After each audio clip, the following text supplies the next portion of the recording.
May nakita akong post, bakit daw may bike lane pero hindi daw ginagamit. Paki-explain what's the problem, parang ganon. Dadaan tayo sa bike lane para ipakita ko sa inyo kung ano ang problema, kung bakit nasa labas kami mga siklista. May nakaharang na yan. Ito pa, poste. Nakikita ko yung motibo ng gobyerno ng Marikina na maganda naman. Ayan yung transition. Kung gusto mo ng mga usapang bisikleta, talakayan tungkol sa bisikleta, hindi ka pa nakapalo sa atin mga master, follow ka na ha. Bike Talk with Papa Jack. Ako po si Papa Jack. So may papakita ako sa inyo, may didiscuss ako sa inyo. At eto na nga, kung mapapansin nyo yan, may nakita akong post, isang Facebook, bakit daw may bike lane. Ayan ang bike lane oh. Yan ang bike lane pero hindi daw ginagamit. Ang nakalagay doon sa caption,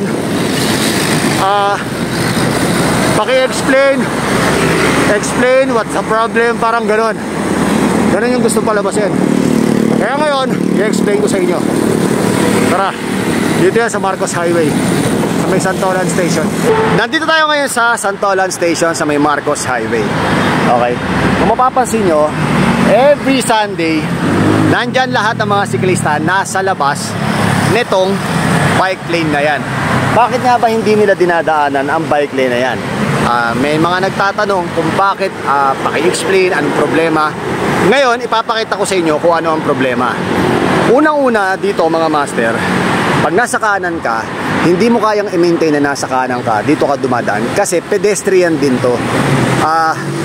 Marami rin taong dumadaan dito, especially kapag ka rush hour na nandyan. Pero kapag ang mga tao wala na dyan, napakahirap naman na yung transition mula doon sa pinaka bike lane papunta sa main road. Napakahirap ng transition. Papakita ko sa inyo kung ano yung sinasabi kong transition. Ito yung road ng bike lane. Pag sa MTB, friendly pa yan. Okay naman yung ginawang bike lane, wala namang problema. Kaya lang, nakikipagpatintero ka din sa mga dumadaan. Ito pa, napakasikip. Hindi siya road bike friendly kung ikaw ay naka road bike. Okay? Isa pa to. Ito yung mga transition na sinasabi ko sa inyo. At ito pa, nakita nyo yung nakaharang na yan. Paano ka dadaan? Lalabas ka natural, diba? Ito pa, poste, bike lane, tapos pinaka-park. Paano ka ngayon dadaan? Paano mo ngayon i-maintain? Ayun pa, may ginagawa. Yan yung mga establishment. Paano mo ngayon i-maintain na dumaan sa mismong bike lane? Kung yung bike lane na kailangan mo, eh hinaharangan nila. Dadaan tayo sa bike lane para ipakita ko sa inyo kung ano ang problema, kung bakit nasa labas kami mga siklista pag nasa Marcos Highway kami. Kanya may dumaan, may bigang tatawid na bata. Nakikita ko yung motibo ng gobyerno ng Marikina na maganda naman, nabigyan kami ng bike lane. Kaya lang ang problema, hindi safe para sa amin, mas lalo yung ginawa nila.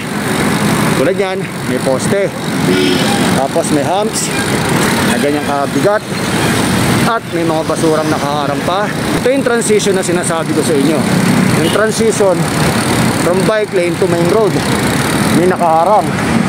Ayan oh. Paano kami ngayon magme-maintain sa bike lane namin? Ayan, may mga tao. Ayan yung transition from bike lane. Tingnan mo, paano ka magme-maintain? Walang paraan para makapag-maintain ka, di ba? Ayun na, nandito na tayo sa Pilis. Harapan ng Ayala Pilis. At yung transition na naman, babaan. Oy, ang taas. At nakakarbon ka, wasak yan. Wasak yan sa ganyang kataas.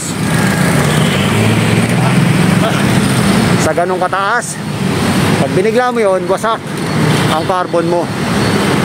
So ayun na. Nakita nyo na, sana nasagot ko yung katanungan ng iba dyan ha. Maraming salamat.